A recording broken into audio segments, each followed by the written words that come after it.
अस्सलाम वालेकुम दोस्तों जैसा वीडियो लेफ्ट बैंक चेयरमैन कबूल मोहम्मद खटियाण से बदीन ज़िले के समूरन वाहन की टे लैंड्स मिठी 3 का Tando Mohammad Khan Phuleli 30 miles cross regulator का एल ब्यूटी ताईं जे विजिट ते ठाहे रहा आहियूं। उम्मीद तव्हांखे असांजी अॻिन काविशुनि जा असांजी ही काविश पसंद ईंदी।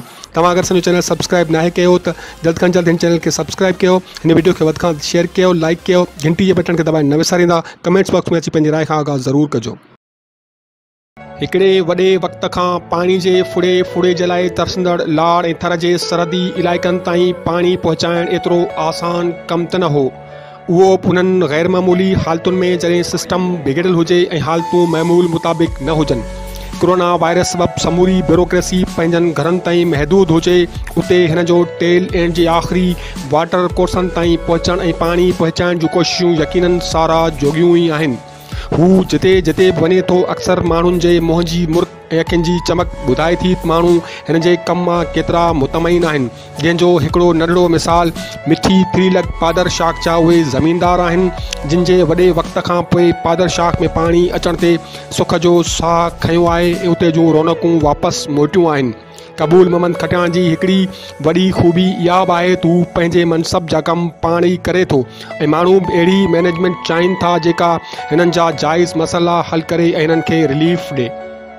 मिठी 3 लख पादर शाख जे ज़मीनदारनि जे गुलनि जी वर्खा, अजरखुनि जा तोहफ़ा ऐं दीनू की बस्ती में माण्हुनि जूं मोहबतूं ऐं याजाणा हिन जे कम जी सचाई जो वॾो मिसाल आहिनि त माण्हुनि खे ईंदड़ वक़्त में हिन मां अञा वॾियूं उमेदूं आहिनि।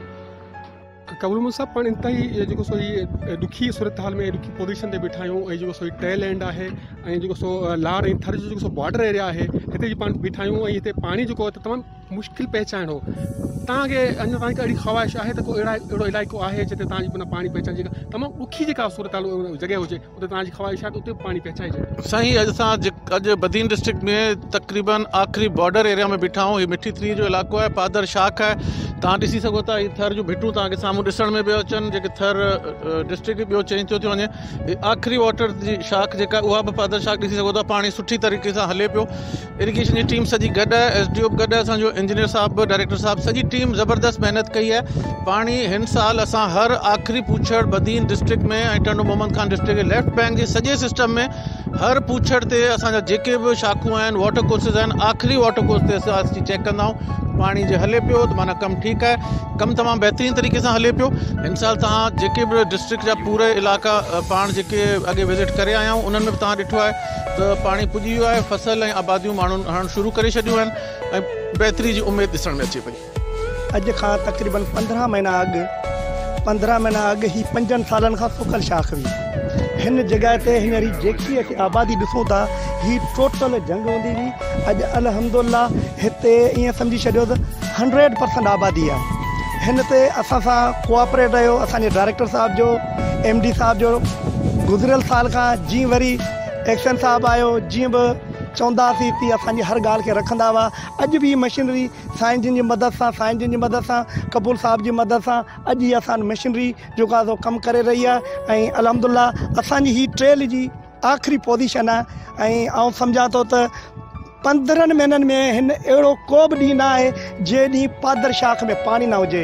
इशू इहो आहे त ही सफ़ा टेल जा पोर्शन्स हुआ, अक्रम आहे, पाणी मसइलो आहे, उनजो रिहेबिलिटेशन में खणी आया आहियूंसि ऐं फुलेली मां हिनखे फीड कयूं था। हिकु ॻाल्हि ॿियो त सॼो सिस्टम आहे, इनखे मुसलसल असां कमु कंदा रहिया आहियूं ऐं कुझु इंतज़ामी मसइला, कुझु फाइनेंशियल मजबूरियूं फंड्स जूं, पर अलहमदिल्ला हाणे असां सभिनी शयुनि खे ओवरकम कयो आहे ऐं असांजी टीम ॾाढो सुठे नमूने सां कमु करे थी पई।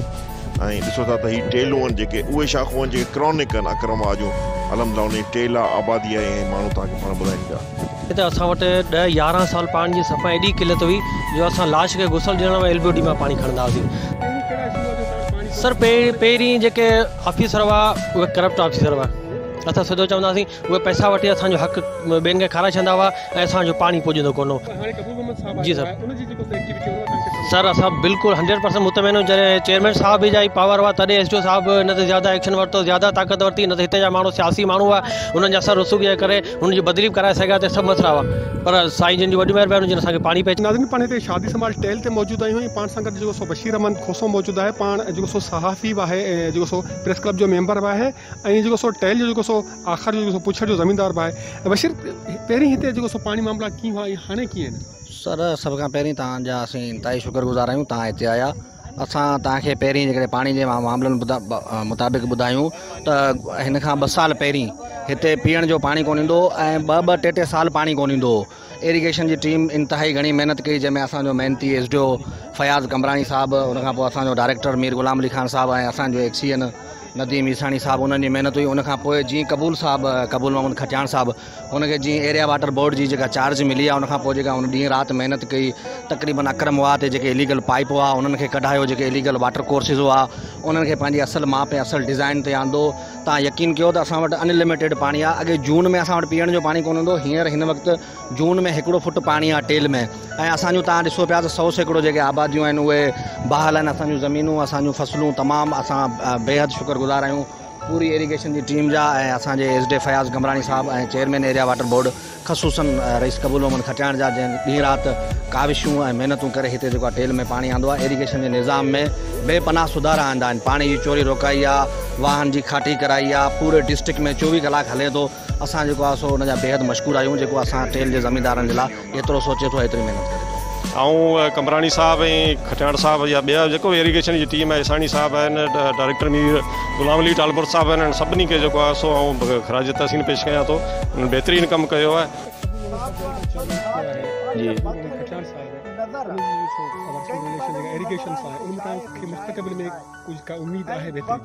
हाँ, असांखे उमेदु आहे 100% आहे त हू नौजवान हिन इलाइक़े जो आहे, हिन ज़िले जो हुनखे ख़बर आहे त छा मसइला आहिनि। पाण ज़िमेदार बि आहे ऐं हुननि खे इहा अहसासु आहे, हुनखे इहो ख़ुशी बि आहे नौजवान थी त आउं कमु करिया आहिनि। इंशाअल्लाह ताला असांखे उमेदु आहे त हीउ 100% कमु कंदो, जेके ख़ामियूं आहिनि उहे दूरि कंदो। जे अमले में ख़ामियूं असीं बि निशानदाही कंदासीं, बिल्कुलु दूरि थींदो, असांखे यकीन आहे।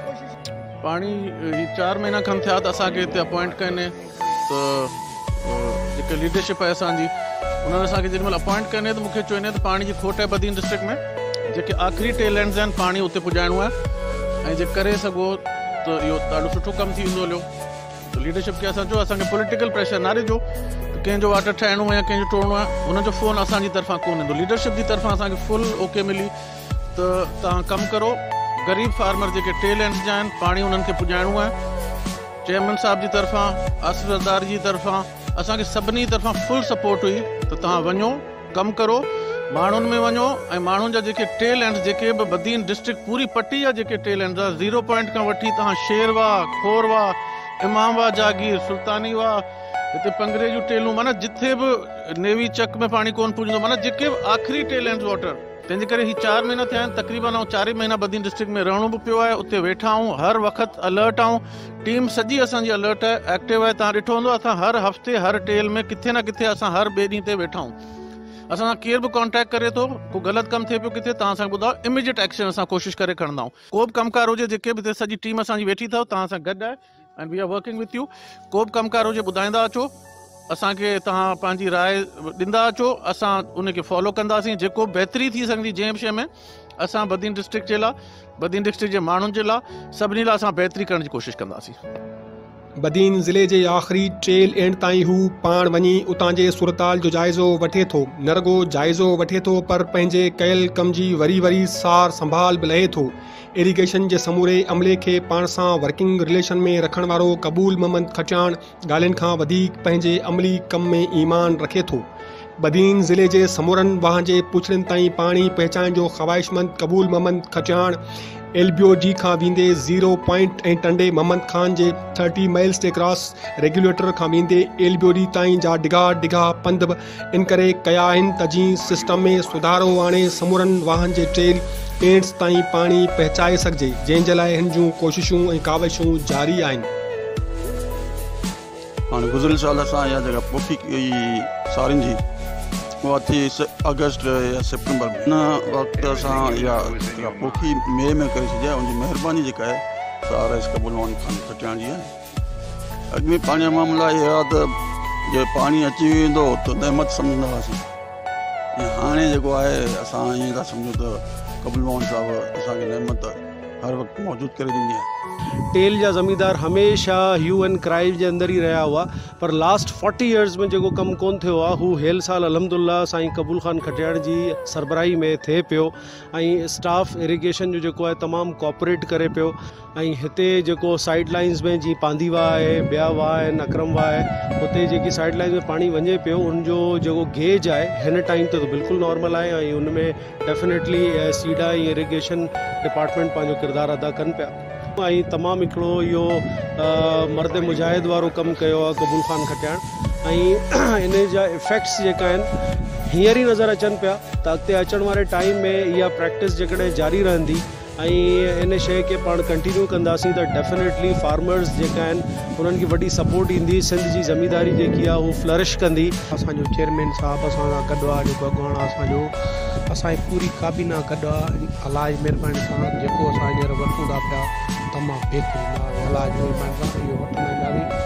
सभिनी खां पहिरीं इहा ॻाल्हि त जीअं चेयरमैन साहब असांजो खटियाण साहब आयो आहे ऐं डायरेक्ट सां मुसलसल हुननि जा कोऑर्डिनेटर में हिकिड़ा मीटिंगूं थींदा आहिनि ऐं अल्हम्दुलिल्लाह इलाही बहितरी।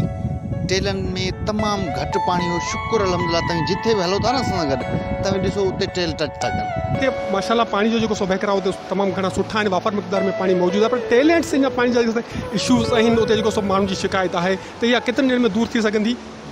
साईं अॻे साल ऐं हिन साल में फ़र्क़ु आहे। अॻे साल पाणी तमामु घटि हो, हिन साल असां जेको सिस्टम खे इम्प्रूव कयो आहे उन सां गॾु पाणी में बि बहितरी आहे। अॻे साल जून जे महीने में पाणी तमामु घटि हो ऐं हिन दफ़ा शुक्र अल्हम्दुलिल्लाह पाणी जेको अॼु तव्हां ॾिसी सघो था फ्लो हिते बीठा आहियूं पाण हेड रेगुलेटर ते TML ते, त हुते जेको गुनी कैनाल जो पाणी आहे इहो टंडो मोहम्मद खान खे घणो थो सप्लाई करे ऐं बदीन जे कुझु इलाइक़नि खे अची सप्लाई करे थो।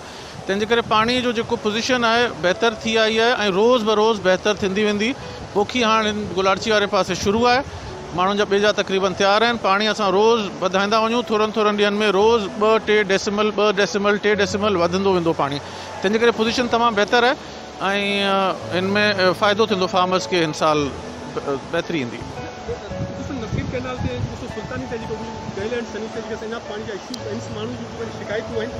साईं उते शुरू में माण्हुनि जो उहो थियो इहो आहे जो शिकायत इन करे पई थिए जो हींअर राइस जी कल्टिवेशन शुरू थी वई आहे ऐं राइस विदिन नेक्स्ट 10 डेज़ रोज़ बरोज़ पाणी वधंदो वेंदो लेवल सुध करे। जीअं ई पाणी भरिजो थो वञे पोइ वरी अॻियां पाणी वधंदो थो वञे ऐं विदिन 10 डेज़ इहो कवर थी वेंदो। पाणी तमामु सुठी क्वांटिटी में अवेलेबल आहे असां वटि ऐं इन में को मसइलो कोन थींदो इंशाअल्लाह।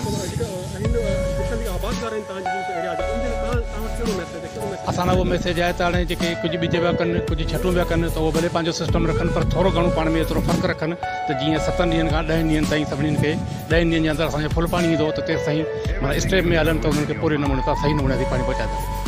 कबूल मोहम्मद खटियाण जेको सिंध जी नौजवान लीडरशिप में हिकिड़ो उभरंदड़ लीडर आहे ऐं आउं सम्झां थो इहो ख़ुशकिस्मती आहे लेफ्ट बैंक जी कि अहिड़ो प्रोग्रेसिव एनर्जेटिक जेको चाहे थो कि ग़रीबनि खे को रिलीफ मिले, माण्हुनि ताईं को आसास पहुचे, इहो भरपूर जज़्बे सां इहो माण्हू हिते आयो आहे। इहा ख़ुशकिस्मती आहे लेफ्ट बैंक जे वासियुनि जी।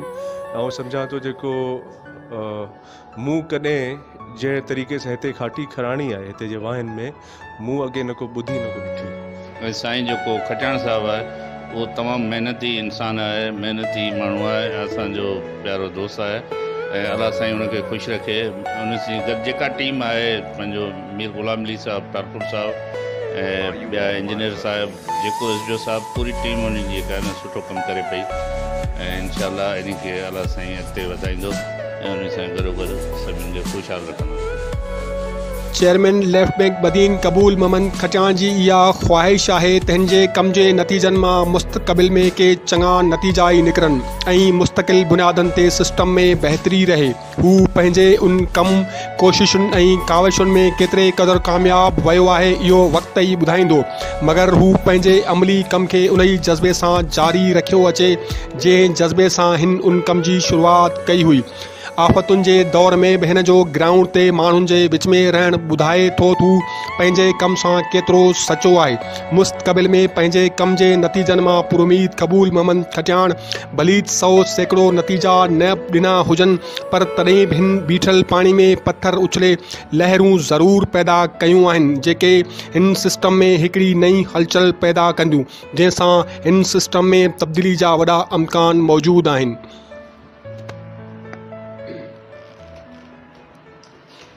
ही तव्हांखे ॾेखारियूं पिया त हीउ पाणी ते जेको सो वाफ़र मिक़दार में मौजूदु आहे, लेकिन सिस्टम में अगरि थोरो घणो सुधारो अची वञे त हीउ पाणी जेको आहे उहो टे लेंस जेको सो करे सघे थो। कैमरामैन शाहनवाज़ अमल सां गॾु मुर्सा शाम अवां जो आवाज़ ॾेई शहर।